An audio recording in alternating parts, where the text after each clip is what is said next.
এই বছর 2024-এ জুলাই মাসে আমরা পুরুলিয়া গেছিলাম। পুরুলিয়ার একদম প্রত্যন্ত অঞ্চল মামুলি গ্রামে ঘুরতে গিয়েছিলাম। তো সেখানে গিয়ে সেখানকার মানুষের জীবনযাত্রা, অর্থনৈতিক অবস্থা দেখে আমরা সেখানে সিদ্ধান্ত নিই যে এদের জন্য শীতের আগে যদি কিছু শীতবস্ত্র এবং কম্বল দিতে পারি তাহলে ওদের কিছুটা উপকার হয়। তো সেই অনুযায়ী আমরা কলকাতায় ফিরে এসে কালী পূজার আগের থেকেই আহ অনেককেই বলতে শুরু করি, যদি আপনাদের কাছে পুরোনো শীতবস্ত্র বস্ত্র থাকে তাহলে সেগুলো দেবেন। তাহলে আমরা পুরুলিয়ার গ্রামে গিয়ে দেব। তো এতে অনেকে আমার সাহায্য করেছেন এবং অনেকে আমাদের টাকা দিয়েও সহায়তা করেছেন। তার ফলে আমরা যে নতুন কম্বল দিয়েছি তার সংখ্যাটা অনেক বেড়েছে। তো আমাদের সেই গ্রামে গিয়ে তাদের জন্য যে কাজটা করেছি তার একটা ছোট্ট ভিডিও বানিয়েছি। সেই একটা ছোট্ট প্রচেষ্টা যদি আগামী দিনে আরো মানুষ আমাদের সাথে থাকে তাহলে আমরাও আরো অনেক মানুষের কাছে পৌঁছে দেবো। এই আশা রেখে ভিডিওটা বানাচ্ছি। ধন্যবাদ।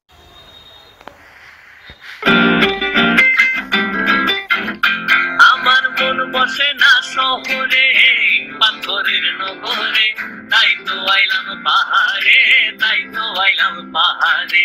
মন বসে না শহরে, ইট পাথরের নগরে, তাই তো আইলাম পাহাড়ে, তাই তো আইলাম পাহাড়ে।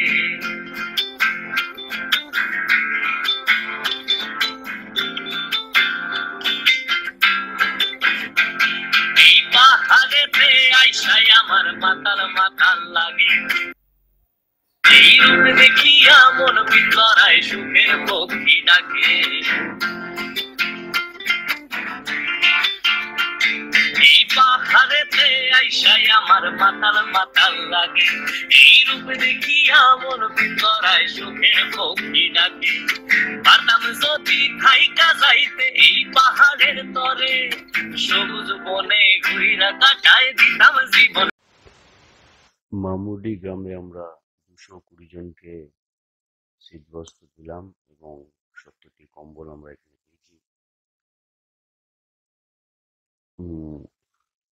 চেষ্টা করব ভবিষ্যতে যাতে এই সংখ্যাটা বাড়ানো যায়, কারণ অনেকেই পাননি।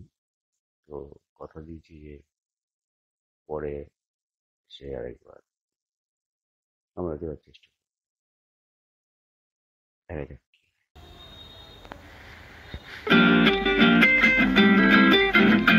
আমার মন বসে না শহরে, পাথরের নগরে, তাই তো আইলাম পাহাড়ে, তাই তো আইলাম পাহাড়ে।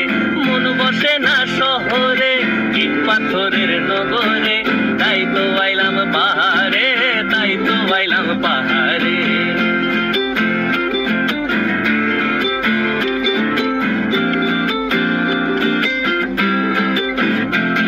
এই পাহাড়েতে আইসাই আমার মাতাল মাতাল লাগে, এই রূপ দেখিয়া মন ভিতরায় সুখের পক্ষী ডাকে।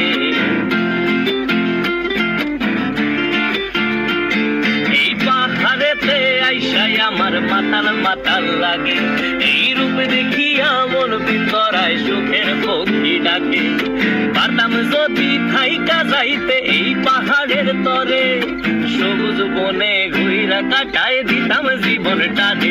আমার মন বসে না শহরে, ইট পাথরের নগরে, তাই তো আইলাম পাহাড়ে, তাই তো আইলাম পাহাড়ে। মন বসে না শহরে, ইট পাথরের নগরে, তাই তো আইলাম পাহাড়ে, তাই তো আইলাম পাহাড়ে।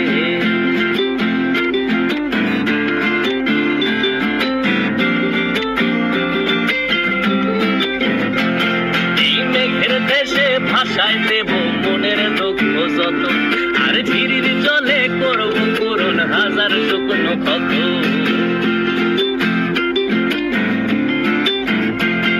এই মেঘের দেশে ভাষায় দেব মনের দুঃখ যত, আর ঝিরির জলে করব পূরণ হাজার শুকনো ক্ষত, পারতাম যদি থাইকা যাইতে এই পাহাড়ের তরে। আজকে আমরা এসেছি পুরুলিয়ার জেলিং সিরিং গ্রামে।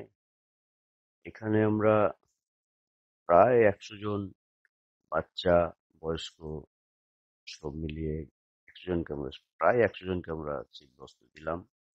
এখানে কম্বল দিতে পারিনি। তো ওদের একটা অনুরোধ আছে আমাদের কাছে। এখানে জলের প্রচন্ড কষ্ট, অনেক দূর থেকে জল আনতে হয়। যদি এখানে কোনো টিউবওয়েলের ব্যবস্থা করা যায়, তার অনুরোধ ওরা করেছে। দেখি যদি সেটা করতে পারি, তার একটা চেষ্টা আমরা করবো। দেখা যাক কি হয়। টানে আমার মন বসে না শহরে, ইট পাথরের নগরে, তাই তো আইলাম পাহাড়ে, তাই তো আইলাম পাহাড়ে। মন বসে না শহরে, ইট পাথরের নগরে, তাই তো আইলাম পাহাড়ে, তাই তো আইলাম পাহাড়ে।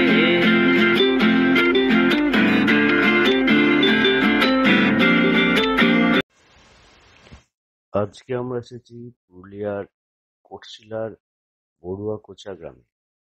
এখানে সিধু কানু মিশন স্কুল। এখানে আমরা মানে স্কুলের বাচ্চাদের জামা কাপড়, গ্রামের লোকদের জামা কাপড় দেবো এবং তাদের জন্য কম্বল, 50টি কম্বল নিতে। তো আজকে আমরা, যেহেতু আমাদের ট্রেন ধরার তাড়া আছে, আমরা বেশিক্ষণ থাকতে পারবো না। এই জন্য আমরা যতটা পারবো এখানে দিয়ে বাকিটা স্কুলের মাস্টারমশাইয়ের কাছে আমরা দিয়ে চলে যাবো। উনি বাকিটা দিয়ে দেবেন। তো আপনারা এখানে মানে এই গ্রামে গুগলেও আপনি এই গ্রামের খোঁজ পাবেন না। এই গ্রামের এতটাই প্রত্যন্ত অঞ্চলে অবস্থিত। এখানে প্রায় 300 পরিবারকে আমরা শীত বস্ত্র দেব এবং 50টা কম্বল আমরা পারতাম যদি থাইকা যাইতে এই পাহাড়ের তরে, সবুজ বনে ঘুইরা কাটায় দিতাম জীবন টানে। আমার মন বসে না শহরে, ইট পাথরের নগরে, তাই তো আইলাম পাহাড়ে, তাই তো আইলাম পাহাড়ে। মন বসে না শহরে, ইট পাথরের নগরে, তাই তো আইলাম পাহাড়ে, তাই তো আইলাম পাহাড়ে। মন বসে না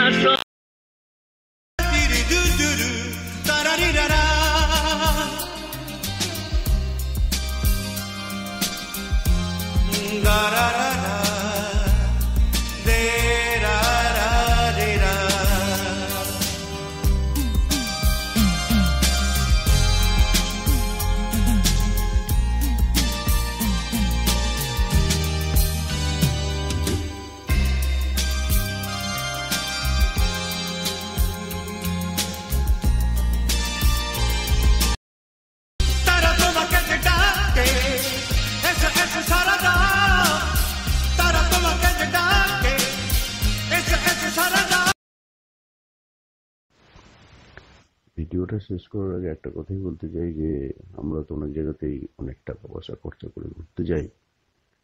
তো যেখানেই যাই না কেন, প্রত্যন্ত গ্রামগুলোতে গিয়ে যদি সেখানে গরিব মানুষগুলোর জন্য কিছু ভালো কাজ করে আসতে পারি, তাহলে মানসিক শান্তি পাওয়া যায়। আর নিজের সন্তানদের সামনে একটা উদাহরণ রাখা যায় যে তারাও যদি ভবিষ্যতে মানুষের জন্য কিছু কাজ করে।